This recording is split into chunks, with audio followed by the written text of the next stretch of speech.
I studied them. I've been watching them for years. I seen T.O. when we was in the amateurs. Everything that I seen was there tonight.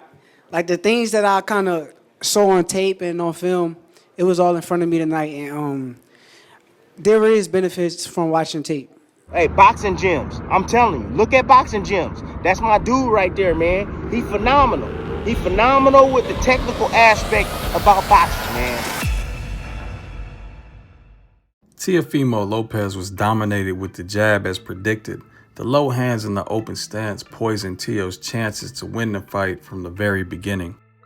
In the Shakur skills video published before the fight, we talked about technical form as an important fundamental, especially with jabs. We noted Shakur has no wasted movement. His jab goes straight from where it is to the target. This makes it near impossible to consistently stay near mid-range with the low lead hand in the open stance, since the lead hand is how you typically defend lead hands in these matchups. Without preemptive head movement, humans can't typically see then react faster than a jab at mid-range can reach the target. So when Teo's rhythm became front foot heavy and closest to mid-range, it was a consistent jab from Shakur. Did you try and let Shakur come to you, or did you go nice right hand there, but he's missing with the jab, so he's going to have to double and triple. Teo has too many holes in his game. So sharp with that. Range, Shakur is almost impossible to beat. And you can see that left hand just ready to get unleashed. And just outboxing him from that outside. He needs to close that range. Opportunities it's going to be for Shakur Stevenson to do anything. It's hard to land a glove on Shakur. And normally, if Teofimo with the reflexes in the he doesn't let you do anything. He's in control. And even though it was the most punishment, Shakur's having fun and still leery of throwing punches. Shakur Stevenson away of these shots. And right now, they did it at a younger age than Shakur. As we pointed out in several film studies, Shakur tends to move in straight lines backwards to try to evade danger, which is in itself dangerous. Teo clearly had a game plan to capitalize as he spammed forward-shifting straight-line attacks like the controller broke. However, he had very little success for a reason. Circling back to fundamentals and technical punch form, Teo was telegraphing his attacks with wasted movement that's inherent in his chosen stance and posture. Teo is so relaxed and used to his athleticism overwhelming opponents that he tends to walk the ring without being on his rear pivot, or in other words, he moves around flat foot, especially on the rear foot. That keeps his rear leg stiff as opposed to the pivot, which tends to keep the knee bent. If he's relying on explosion to initiate offense, he has to get the push from his rear leg, so at some point Teo needs to adopt an athletic stance, which means bending his knee from stiff to bend to attack. This means there's a slight dip or bob before any movement forward, and upper body wise is typically Teo's lead shoulder that corresponds.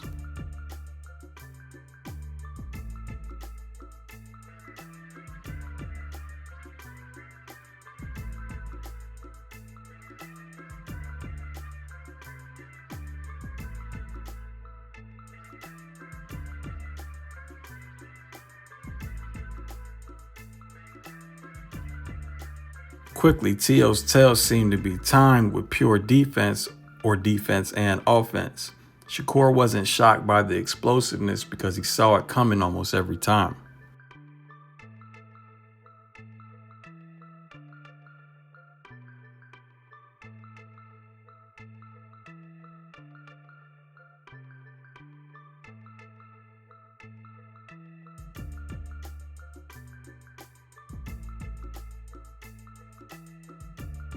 Here's the difference between efficiency, as in no wasted movement, as opposed to just speed.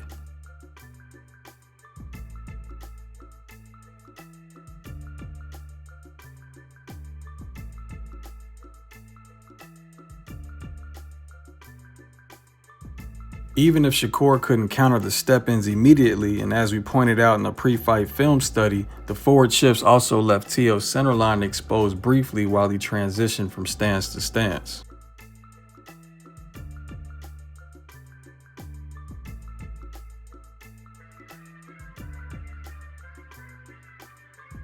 Last but not least, I wanted to touch on the corners. Here's a clip that sums it all up.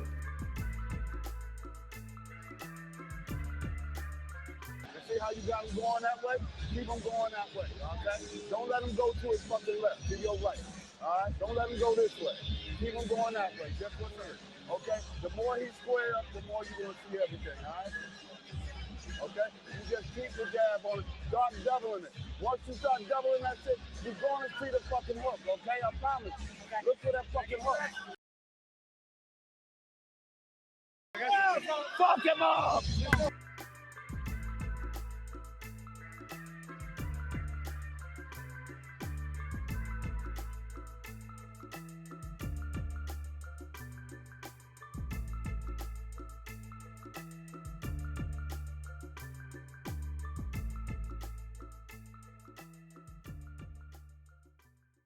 Fight fam. Boxing is called the sweet science for a reason. Every slip, every counter, every trap, it's all hidden in the details. At Boxing Gems, we break down those details frame by frame so fans can see the art behind the fight. If you enjoy our YouTube film studies and want to go deeper down the rabbit hole, Patreon is the place. It helps us keep producing high quality breakdowns without worrying about algorithms, and it gives you exclusive access to the content that can't make it on the YouTube. Get extended live stream breakdowns with more detail and analysis. Ask your own questions in the 24/7 chats, decide what fights or fighters we cover, and get personalized private analysis. Your support means we can keep studying the sport we love and showing why boxing is the most beautiful science. Join the Boxing Gems community on Patreon and let's keep breaking down the fight game together. This is Ryan, professional boxing analyst and founder of Boxing Gems Film Study. Film don't lie.